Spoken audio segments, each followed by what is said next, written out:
Good morning, and welcome to what is rapidly becoming a potentially ongoing 90-day live streaming experience. And essentially, what I'm going to be talking about today are 10 video ideas for new games. If you run a gaming channel, one of the most obvious things that you can make a video about is a new game that you're excited about, right? And I think really that makes for great content in and of itself because you make better content when you make videos around the things that you're excited about. And it's very easy to get excited about a new game coming out if you're somebody who loves video games and you run a YouTube channel. So the day what I started thinking about was there were definitely a few games that I'm excited for that are coming out in August. I did a stream the other day talking about some of those, like Astral Chain, Man of Medan, and so forth. And then I started thinking about what are all the videos that I could potentially make around those things if I were so inclined, which I'm in sort of a weird position because my channel is not, strictly speaking, purely a gaming channel, right? And that's really kind of a weird pitch. I've always said that I'm more of a gamer with a channel than, strictly speaking, a gaming channel, but because I have such a great passion for gaming channels, that's where I chose to position all of my content that, again, is really sort of meant to, inform, encourage, or inspire in some way, because I love watching video game channel content, ergo I make a lot of content that focuses exactly on that. So, let's go ahead and jump right into it. 10 video ideas that I think you can utilize for the next video game that comes out that you're super excited for. And the first one I would say is to not even wait for the next game launch at all. Make pre-launch videos. Because leading up to when a new game comes out, whether that's Borderlands 3, which is coming out next month, I believe, or some other game that's going to be down the line. Hey, what's up, Ben? How you doing this morning? Thank you for dropping in. Whether, whatever it is that you're excited about that's going to be coming down the pike, whether it's in a month, 2 months, 6 months, there are a lot of people that want to see content about that game before it even drops. And you've sort of got this opportunity to start making video content way in advance of when the launch happens, or in that sweet spot, like 1 or 2 weeks before it happens. That's when everyone's hungry for the most information. Predominantly, people are looking for review information, but because of things like embargoes, you can't always do that. But that doesn't mean there's not a lot of videos that you can't make in advance of it actually coming out. Remy, what's going on, man? Thank you for stopping by the stream. So, for pre-launch videos, some of the things that you could do is you could do, like, predictions videos, right? The things that you think you're going to see come out of a title based on all of the early footage that you've seen, interviews with developers, and things like that. Just sort of like an opinion or commentary-based video on the things that you think are going to happen whenever this new game actually drops. The next one would be, or another type, I guess you could say, would just be news videos, right? Because there are a ton of, outlets out there that cover video games. They're putting out information anyways. There's no reason that you can't sort of, sift through things like those interview pieces or highlights or previews that some of the larger outlets do, and then make great content, basically giving your thoughts or your spin on the things that you glean from those articles. So, there's a lot of opportunity even before you get to the actual launch of a game that you could take advantage of. So the second one that I would say that you could make is a vlog surrounding the game itself. Whether that's you actually going to pick it up, which I think that would be ideal in a lot of cases, because sometimes it can be very humanized. That's one of the things I love about the vlog format, and I think that Casey Neistat really popularized it in a huge, huge way, and now lots of people make vlogs where it wasn't quite as prevalent just like 2 or 3 years ago. But doing a vlog about you just picking up the game or your excitement having pre-ordered it, or, the things that you're going to get as a pre-order bonus, that's all, just rife for content. Anything that showcases your excitement for a particular title only just lends you authenticity and makes you more relatable to the people that seek out that sort of content on a regular basis. So some of the things that you could do in a vlog is you could document, exactly where you're getting it, or one of my favorite things to do when it comes to, like, video game vlogs for pickups in particular would be midnight launches. Rob, what's up, man? How are you doing today? Thank you for stopping by. So, and that's the thing, like, midnight launches are great for vlogs simply because the energy is so profoundly high, right? Like, if you go to a Best Buy at midnight and there's a new game launching or a new system launching, like was the case when I did the Nintendo Switch launch and Breath of the Wild, it's really, I think, kind of hilarious because you go to a Best Buy and there's a ton of people standing around, and sometimes, they act like they're not really there for a game, but, like, what else would you be at a Best Buy for at midnight, right? There's nothing else that has that sort of drawing power. Rob says, I'm bloody great, mate. Yes, I went there. I don't care. No, it's fine, man. So yeah, you could do a vlog about the next game launch, and I think that's a lot of, it's really fun. At one point, I did 100 vlogs for 100 days, and it was a really fun idea. Actually, it's not too dissimilar to this whole 90-day streaming idea that I'm engaging right now, but ultimately, it was just one of those things where it also took a ton of editing time, right? Doing 100 vlogs in 100 days back-to-back was absolutely brutal, but it was a whole lot of fun, and I certainly got a lot of experience filming and editing. So yeah, vlog for a new game launch, definitely worth doing. Number 3 would be, be unboxings, right? A lot of people do unboxing videos, so it can be kind of difficult to stand out with these, but still, if you have access to a particular, especially if it's a collector's edition, right, you can offer content that not a lot of people see, because when you do an unboxing video, you can get really, really close in on the details for things like art books or soundtracks or other, artistic content that gets included with the collector's edition. Personally, I'm very excited for the Death Stranding collector's edition, because I did order the one that has the jar baby, which some people find to be great, and some people find to be completely disturbing, and honestly, I can kind of understand that. But yeah, you could totally make an unboxing about it, and, again, some of those details you can, like, zoom in on or get really close up with, you can't really see from any promo pictures, so in a way, you can show people something that they just can't see unless they purchase the game themselves. So if they're on the fence about it, they're probably out there looking for content exactly like that, or trying to find out, exactly what they're going to be in for, if they take the leap and order what is always a pricier edition of the game than what you would normally get. One of the recent examples that I did on the, well, not recent, but one that I did previously, was when I did the unboxing of the Spider-Man PlayStation 4 Pro, and also the Spider-Man Collector's Edition whenever that came out last year. Both of those videos were really fun to make, and the statue itself, I actually did blur it because I didn't want to give away too many details, but, nobody could really see from the promo pictures exactly what was going to be on offer there. I feel like this is a Q&A. I actually thought about doing a pure Q&A if that's something that, people will appreciate with me, so that's not outside the realm of possibility, man. So yeah, doing unboxing videos is another video you can make. The next one will be just a Let's Play. Now, Let's Play seems sort of generic on the surface because, you're just playing a game and sort of giving your thoughts about it, but that can also be really, really helpful, especially for new creators. If you're somebody who's, like, sort of camera shy, or you're not, if you're not necessarily down with the live format, if that's something that you're sort of easing into for whatever reason, just doing a Let's Play is a brilliant piece of content that you can make, just because, you ideally are probably already familiar with the game that you're going to be playing, so you'll be able to offer your own unique perspective on it and things that you may not be able to get from top outlets, right? You can give sort of a more in-the-moment look at what that game's going to have on offer. Jake, and hello, how are you? NEGC was playing more Friday the 13th. I saw him playing Friday the 13th last night. I probably would have joined him, but I was playing Halo with a buddy of mine, so by the time I got done, I was like, no, man, I'm just going to chill out, so I hung out in the chat for a little while. So, Let's Plays, let's see, I had notes here, so I'm checking my notes, because it's one of those things, like, I said I wasn't going to script anything, and I didn't, but I didn't want to miss a couple of key points. Now, I think I just made them all. Basically, if you're a veteran of a series and it has a new entry, then you have the ability to offer insights that other people wouldn't have. Or if you're completely new to it, an entry in a series that comes out, then people who are veterans may be just excited to watch you enjoy it and see if you love that game as much as they do. Beck, what's up? How are you doing? Thank you for sending me a picture of food. I'm actually pretty hungry. All I've had for breakfast is this Red Bull, which is horrible.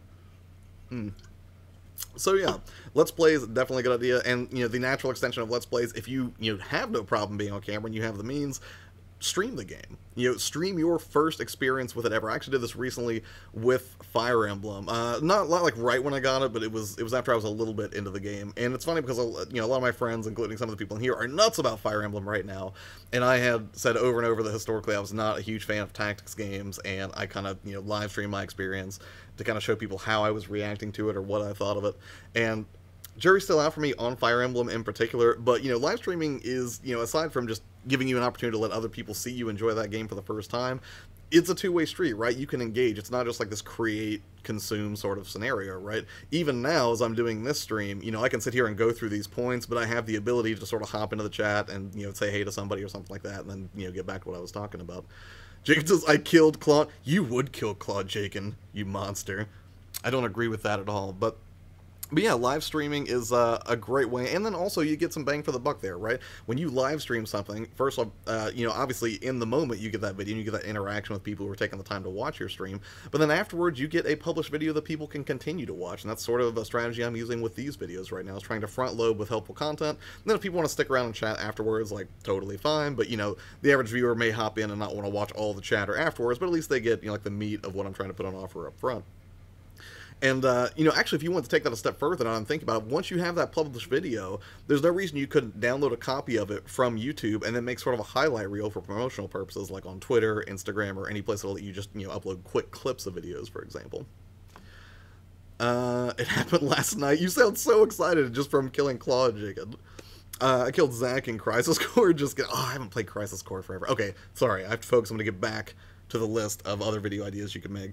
The next one will be tutorial videos, and two amazing examples that we got just last month: Mario Maker 2 and Dragon Quest Builders 2. And there was a guy, I think his name was Ben XC, that I ran across recently, and this dude had made tutorial videos in the original Dragon Quest Builders, but now, like, that dude gained thousands of subscribers over the past few weeks just because he built on what he already had done with the original Dragon Quest Builders and their tutorials, and then he made a bunch of killer Dragon Quest Builders 2 tutorials. Like, he made, like, an entire, like, German bakery, and then he was making, like, a multi-story, like, modern home, and showing people how to do it step by step, and they're extremely long videos. Like, just making the first floor of this modern home that he did in a recent one was, I think, a 2-hour video. So he's making it part of a series, so I think that's really a format that, you know, if you can find the right game or the right niche, especially right now, because Minecraft is coming back in fashion in a big way thanks to PewDiePie. He's been doing videos like that over on his channel, and across the board, that has increased the number of videos about Minecraft on YouTube right now.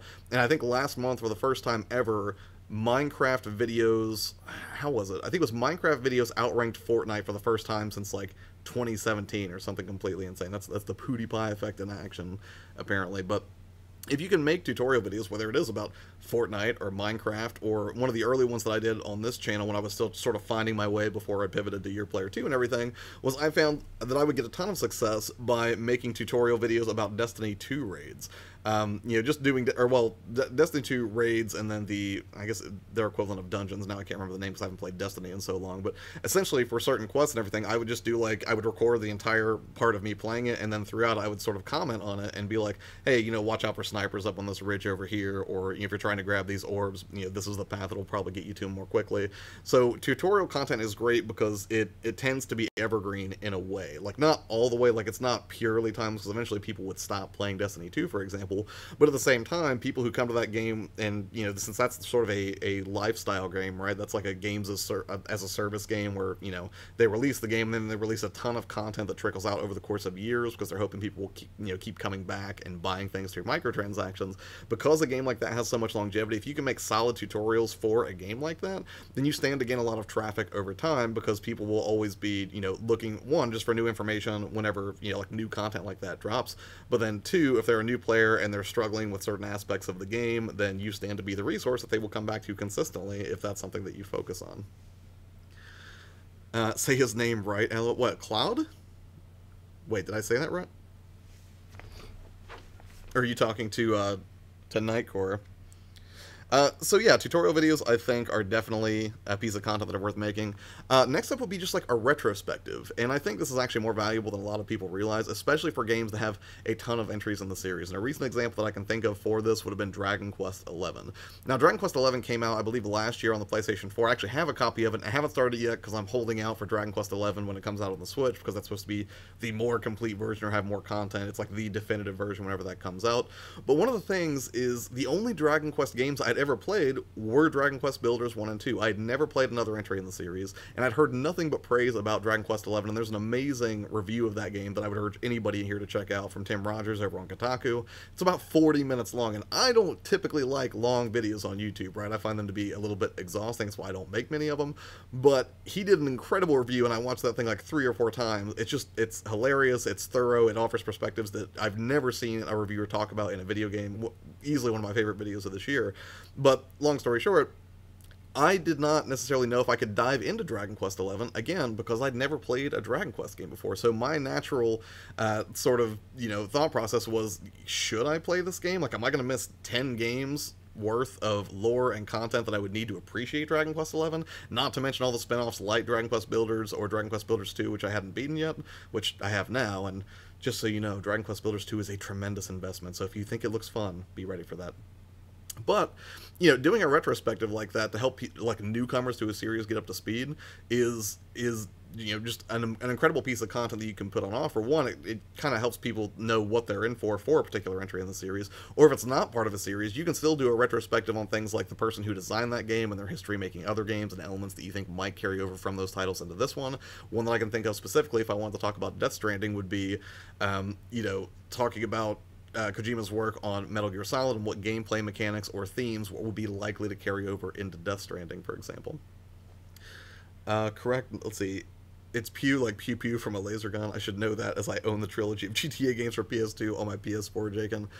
Oh man, I could probably make an entire video just about the history of GTA, and it would be tremendous. But all right, so retrospective. Next up will be actually, and the Grand Theft Auto probably lends itself very well to this, would be to do a comparison video, right? To just very closely take a nuanced look at the changes that happen from one entry in a series to the next. Or it doesn't, again, just like doing a retrospective, it doesn't necessarily have to be, a direct comparison from the same series. It might be another game in the same vein. Like if you wanted to, look at Saints Row, for example, and then talk about the mechanics that were in Grand Theft Auto, and talk about some of the things they outright stole, or they remixed, or the things that they did better than the original source game, that would be another fun video that you could make. And, just thinking about all the different things that you could do for comparison's sake, not only does that sort of give some insight for people who might be completely new to that game, but it also might, just be an interesting watch for people who have played both of those games for a very, very long time. So doing comparison breakdowns, you could even do this from a technical level, right? There are multi-platform launches where people really want to know, like Mortal Kombat 11, great example,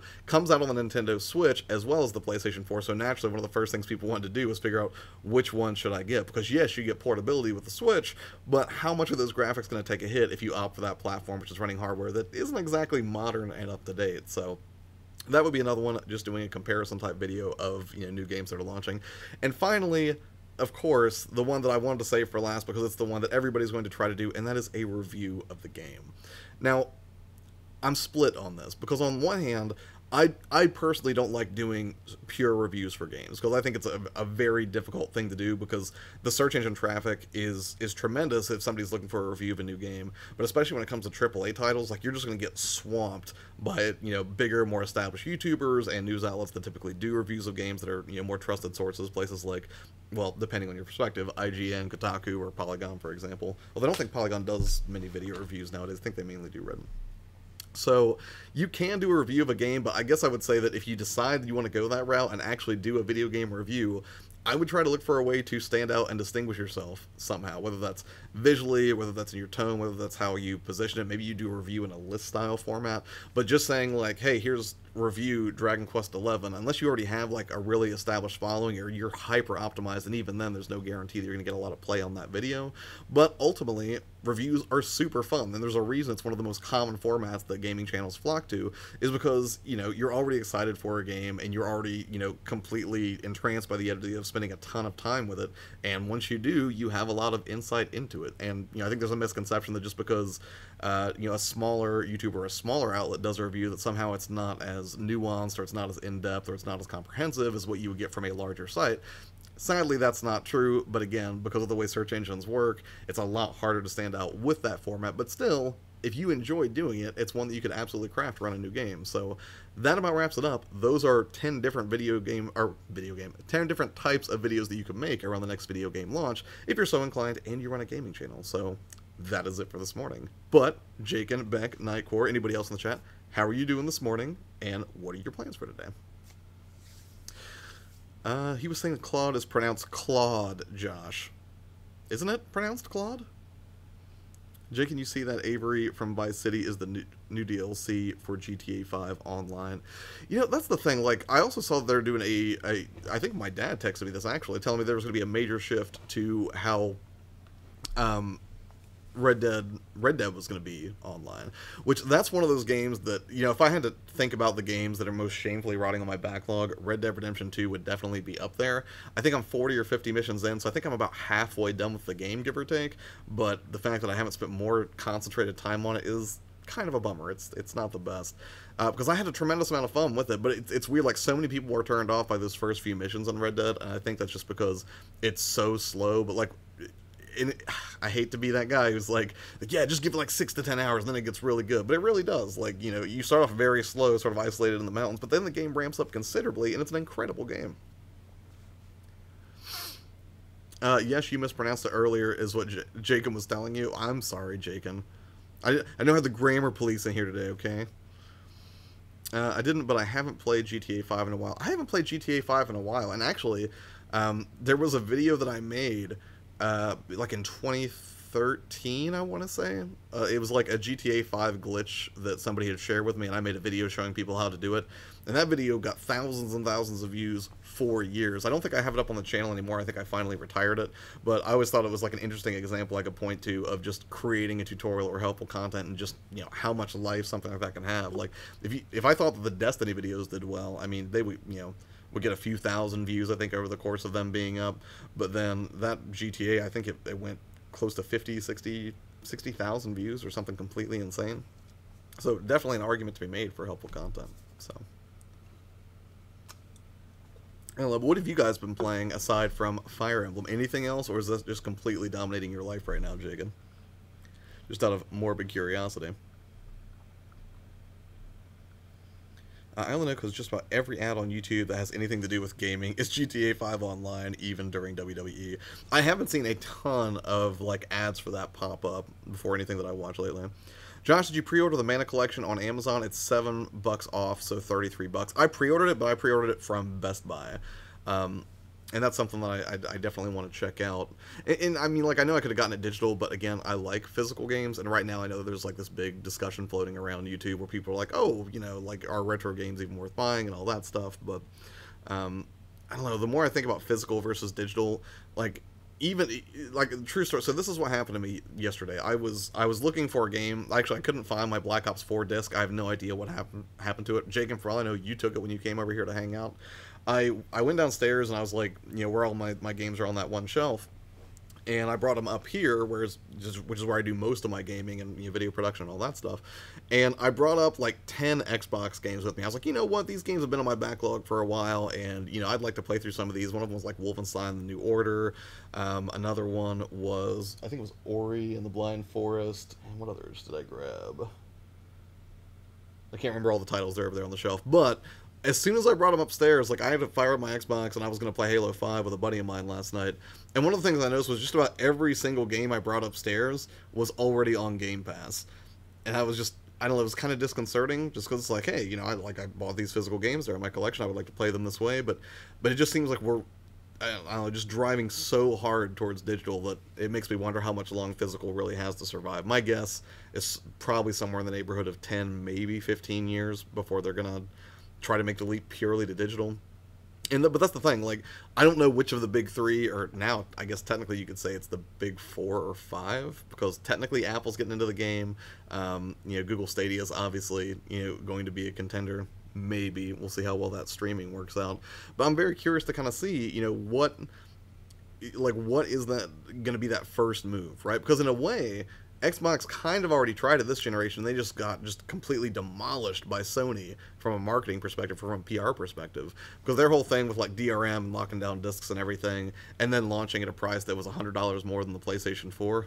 Oof, what a terrible strategy. I don't know who thought that was going to be a good idea. But I mean, and that's the thing, even though Sony really capitalized on that, like, they were really just kicking Microsoft when they were down, going on and on about like, oh, with our games you can share them with friends and all this stuff. In the back of their minds, and I think every company, of course they all want to go all digital, but, you know, consumers won't let them. Like, we still love our physical games, or a large portion of us do love physical games.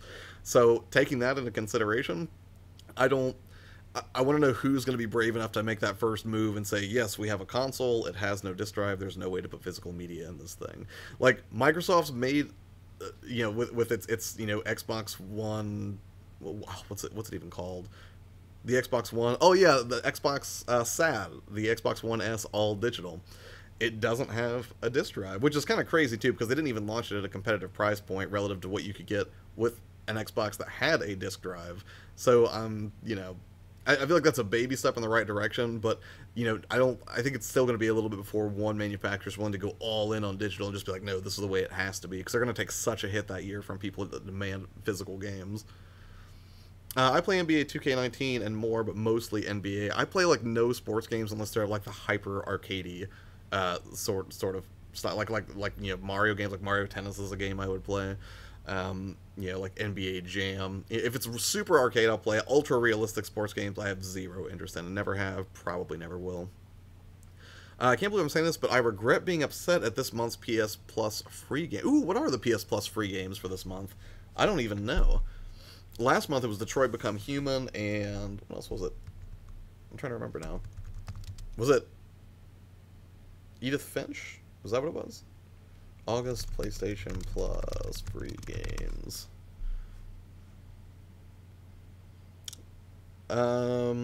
Sniper Elite 4 and Wipeout? Omega Collection? See, and that's the thing, like Sniper Elite 4, that was one of the games that I saw on Game Pass yesterday, so, I mean, I'll probably add them to my library just because for all I know, you know, the PlayStation Store is going to have the most longevity in terms of maintaining your digital purchases, but, you know, neither of these games really do much for me. I mean, I can get Sniper Elite 4 on the Xbox, and then Wipeout Omega Collection I already have a physical copy of, which I got explicitly for VR, I think. That was the big drive. Sean was hanging out sometime last year, I think, or early this year. I can't remember which one, but we just went on this big VR kick. We went down to GameStop and got a bunch of PSVR games. Fire Emblem pretty much, but I'm going to be playing more Madden 20 in a few days because of an online franchise. Have fun with that. I will be returning to Marvel. Oh, wait, are you going to get in on that action, Jakin, on Saturday? Marvel Ultimate Alliance 3 with me and Abaddon and Chips. You want to continue from Wakanda on and see what else we can beat? What did I steal? My Black Ops 4 disc. I know you took it, Jakin. Oak City, Joel, what's up, man? How are you doing this morning? Curse you, Jakin. Wipeout Omega and Sniper Elite 4 Italia? Oh, okay. Yeah, I mean, like, I'm sure they're a great game. Well, I know Wipeout's a good game. I've played it. And, you know, Sniper Elite, I did pick up, Sniper Elite V2 Remastered on the Switch, and that was my first time with a Sniper Elite game, and I enjoyed it. But, you know, not games for me to get excited about, you know, for the PlayStation this month. Ooh, you picked up Marvel Ultimate Alliance? That's all. Joel, tell me everything. Are you loving it? Like, how do you feel? Like, the story, the gameplay? Like, please, tell me all the things. I would love to know. I'm loving Sniper Elite 4, and Omega Collection reminds me of the PSP game I used to own. You know, it's weird because the what was it? Wipeout on the PSP, I think, was one of the things that opened the door to the first hacks and mods on the PSP, wasn't it? Didn't it have some update thing where it would actually enable to use a standard web browser, and then you could somehow do a loader on it? I want to say that's how I used to do it. That was before, like, what, the Pandora battery hack? I have Black Ops 4 digital. Well, maybe you just wanted that physical in your life, you know? I still think you could have taken it. Plan on playing it today. Just got it last night. Are you going to be streaming it on the channel? And if so, please tell me what time. Like, even if I'm at work, I might be able to throw it on in the background, because I would love to see your first reactions to it. Also, I would love to know who your dream team is. I think the one that I said was Storm, Nightcrawler, Iron Man, maybe Daredevil? And I think that my rationale there was that you had basically two brawlers and two ranged attackers with Iron Man and Storm, but then, you know, obviously Nightcrawler and Daredevil have to get pretty up close and personal. Nightcrawler doesn't do any energy blasts, and the most range that you know, Murdoch gets is, well, maybe throwing one of his batons. I don't even know if you can do that attack in the game. I'm Madden 20 Sakushi Jakin, I don't know. I love X-Men, so a lot of X-Men. Yeah, and that's the thing, is like, if you load up a bunch of X-Men, Joel, like, you get, like, bonuses, right? So if you structure your team in such a way that you're like, oh, it's only Wisecrackers, like Spider-Man and Deadpool, or oh, it's only Avengers, like, if you put, Captain America, Thor, Hulk, Iron Man together, then you get a bonus. So if you do all muties, you get a bonus for that as well, which is fun, but it also kind of sucks. Like, if you just want a team of 4 characters you love, but they're almost entirely incongruent with each other in terms of like a team harmony sort of scenario, I guess. It kind of sucks not getting the bump, but I'm glad that it at least has like little things like that to reward you for thinking strategically. I think it adds a little bit more depth than just a standard brawler, I guess. Because I mean, at its core, I think that's what it is, right? For me, it's just the best evolution of playing like the X-Men arcade when I was a kid, or playing like Simpsons arcade. Like, a lot of those games thrived in arcades because they were super fun. You could play with let's see, on X-Men you could do up to 6 players, I think, for the large machine. It wasn't 8, it had to be 6 players, I think. Actually, I think when I went to Myrtle Beach a couple years ago, there was a game store, and I went there, and they actually had the X-Men arcade with the 6-button layout. Well, not 6-button, but the 6-player layout, I should say. Actually, no, whenever I went out to E3, we went to that one bar, Bar 82, and they also had that machine, because everyone was playing like Mikkel and Fabian and everybody. And if you love X-Men, I would be curious also, did you go see Dark Phoenix? And if so, How did that feel? Because I did not have the best time with that. Which honestly, and you know what? Now that I think about it, that kind of sucks. Like, I'm super glad that the X-Men are going to be coming to the MCU now. Like, that's all but confirmed at this point. And my personal theory is that we're going to see. I can never remember if it's the Eternals or the Inhumans, but whichever one it is, I think that's going to open the door to mutants in the MCU. But oh wait, what was I just saying? Totally lost my train of thought just now. Oh no, what I'm saying is, before Marvel acquired Fox's entertainment division, I was really, really pumped about the idea of, the X-Men series and the franchise and what they had been doing with it. I thought that First Class was good, but then I thought, let's see, Days of Future Past was also good. I thought not quite as good as First Class, but then Apocalypse was really, really bad. And that sucked because we got Psylocke, right? And then, seeing Dark Phoenix, I feel like that was even worse, so I don't know. I don't want to say that I stopped expecting much from it, but I feel like it got a really strong start, and then it just sort of went downhill, which is kind of crappy, right? That's great. I'm stoked. I have to see how it goes. My team could change. Yeah, and that's the other thing, is like, over time, too, it's like, you'll find a couple of cool characters, but they're not like your number one picks early in the game. So you'll pick one, and then you'll play as them for a little bit, but then you'll notice that the other characters tend to get stuck behind. They don't level because you're not using them. And then when you get a little bit later in the game, if you still haven't used them, like my Hulk was still like level 7, but then I get Doctor Strange at a different point in the game, and he's like level 30. So I'm like, unless I want to burn a bunch of cubes to try to level Hulk up, and then I'm like, ooh, is Hulk really the best person to level up? But I still want to play with him. But one of the things I did notice is, even if I picked a lower level character, and then like Jake and Chips and Abaddon picked way higher level characters, I would die a little bit more than them for sure, but it wasn't so bad that I was dying every 2 seconds, so I guess they balanced it in some way for online play. The first racing game I owned and enjoyed was Wipeout, not kidding. I don't know, I don't think I could tell you the first racing game I owned. Well, it might have been Mario Kart for the Super Nintendo. I think my parents got that for me when I was a kid.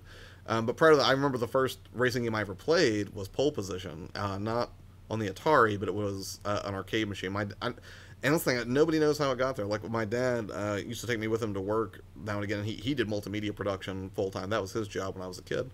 And one of the things that magically appeared in the back of this sort of like, almost like a loading dock sort of area, was a full F1 pole position arcade machine. Nobody knows how it got there, and nobody really asked questions about it, but everybody would just go back there and screw around on that machine when they wanted to get a break from work. I haven't seen it yet. Mutants will be in the MCU for sure. Oh yeah, absolutely. No joke. Happy Lux, how are you doing today? I assume you are happy, and that is fantastic. Nightcore says, I can't wait for tomorrow. Is that when Madden comes out? Is that what you mean, Nightcore?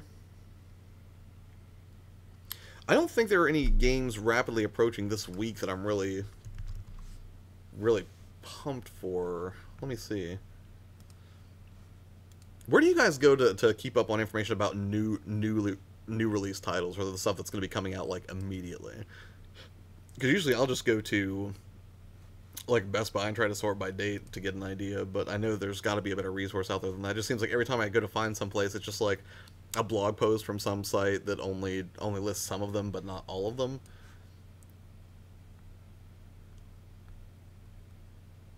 Horizon Chase Turbo got a physical, though. That's available right now. I got a review code for that, so I don't need a physical copy, but I will probably want to pick it up at some point, just because that's a tremendous game. Like, if you ever like Cruis'n USA or any of those arcade-style racers, that's incredible. Joel, how the F are you? Also, when is y'all's next stream? Friday night, Nightcore. I will probably be able to drop in on that, depending on what time it is, Joel, just because I'm on call this week, so I can't do streams in the evening, really, and I'm not going to be able to make the showcast just because, being on call for the day job. But I can totally watch streams, so I will probably at least be watching the showcast at 10 o'clock that night, but if you're streaming somewhere in that time frame, I should be able to drop in for a little bit. Or if you're looking for another player, I would be happy to jump in. I mean, if you would have me. Very presumptuous on my part, I think. No, I'm going to a comic convention. Very cool. I think the next con I'm going to is the Southeast Game Exchange. As far as conventions that are right in the Columbus area, though, I'm not sure what's next. It might be OhioCon? I don't remember. It's been a while since I've gone down to the Columbus Convention Center. It's weird. I've gone to more conventions outside of my city than anything, but there are a lot of good conventions that come here. Like, not necessarily strictly the video game variety. Like, there are some smaller video game conventions, like Coors, the Central Ohio Retro Game Show, I think. And then CTS, what Muzz runs, like they put on a toy and collectible show in Cincinnati and in Columbus each year. There's that, but then you've also got Origins, which I think is mainly related to tabletop gaming. I think I've gone to that once or twice. What is it? Wizard World? Yeah, Wizard will come to Columbus now and again. They'll bring the Comic-Con here, which I've gone to a couple times, but it's like it's so big and filled with spectacle. I don't really like it as much as the smaller conventions and stuff like that.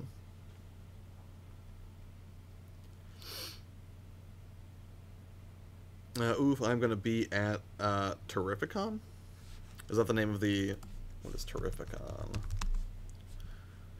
Connecticut's #1 and biggest Comic-Con. Oh wow, they've got some music that plays whenever you go to their site. Don't see that happen very much.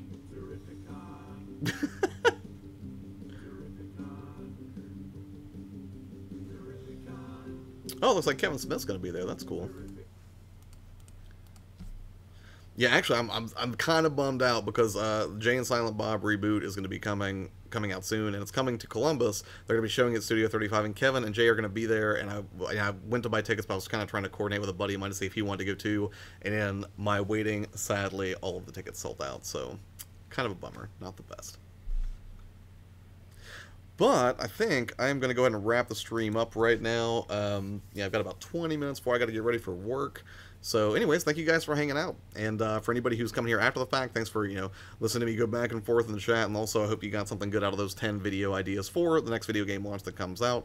If you are new here, please consider subscribing, hitting the bell to be notified when new stuff drops, which at present, for the next 90 days anyways, it's going to be about 8 a.m. every weekday. I will be doing this, just live streaming and talking about different things related to gaming channels, and then just hanging out with you guys and, trying to wake myself up in the morning so I can, go do the regular day job. So anyways, thanks again, you guys. Have a wonderful day, and I will see you tomorrow morning. All right, later.